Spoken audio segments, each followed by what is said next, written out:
I'm Kayla B, and this is my second article review for KIN-123.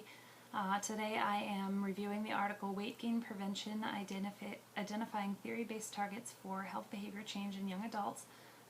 Took place at the University of Virginia Tech by a researcher named Catherine Strong and her colleagues in 2008. This is a really important study because it deals with behavior change in students, looking at their exercise behaviors and how what the correlates of those behaviors might be, and in order to help students improve their exercise behaviors and increase them. We know that the greatest increase in the prevalence of obesity in the United States is among young adults between the ages of 18 and 29, and those with greater levels of education and those that were currently in school were shown to be more susceptible to weight gain than the general population was. Research shows that during adulthood, weight gain occurs at an average rate of 2 pounds per year, but during the first year of college, the typical weight gain was 4 to 9 pounds. So when you do the math, you realize that this adds up to a very strong risk factor for obesity over the course of a lifetime. And we've learned in this class already that risk factors for obesity, for the obese, include type 2 diabetes, high blood pressure, high cholesterol, stroke, coronary artery disease, and many other conditions for which risk factors can be minimized. And for students, health benefits that are particularly important that can be realized through exercise include decreased stress, decreased mental illness, improved sleep, and those are really key factors for a student to achieve success both personally and in their academics.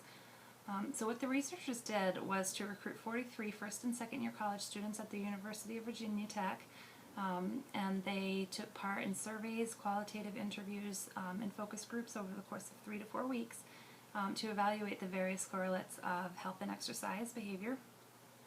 They took extensive lab measurements, including their body weight and composition, their waist circumference, their cardiorespiratory fitness, their height, resting blood pressure, their maximum oxygen consumption, and had them record 7-day activity logs that were confirmed using pedometers. And they also recorded their dietary food intake, their TV viewing, their computer usage, their video game usage, their naps, bedtimes, and their wake times. So that was a very extensive recording of all the variables that they looked at.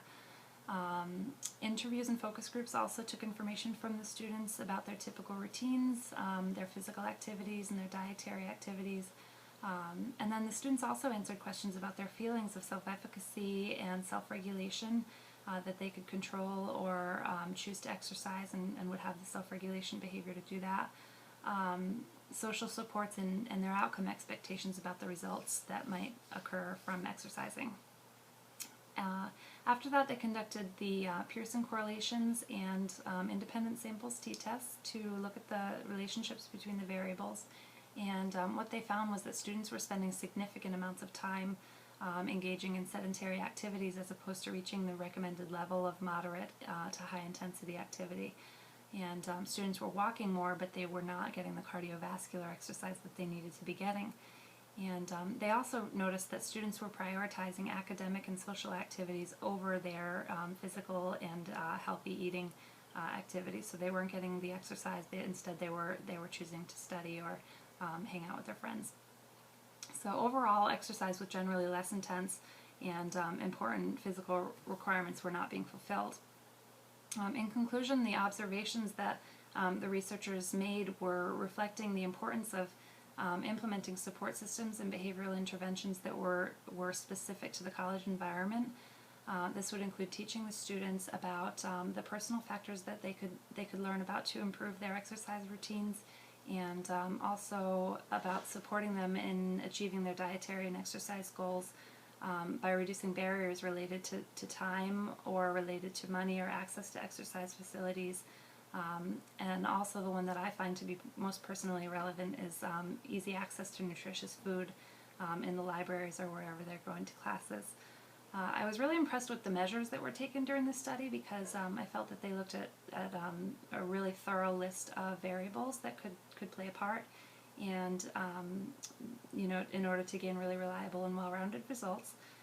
The researchers were looking at student health promotion, including their diet, their physical activities, their health status, and then they also looked at their personal and behavioral factors, which play a very strong role, I believe.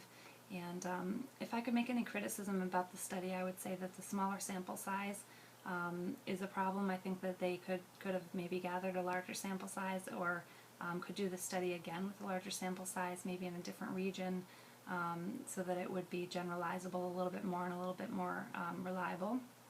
And also to gather information regarding the students' backgrounds as far as their family and their upbringing is concerned, because this information could play a strong role in their health behaviors. Thank you.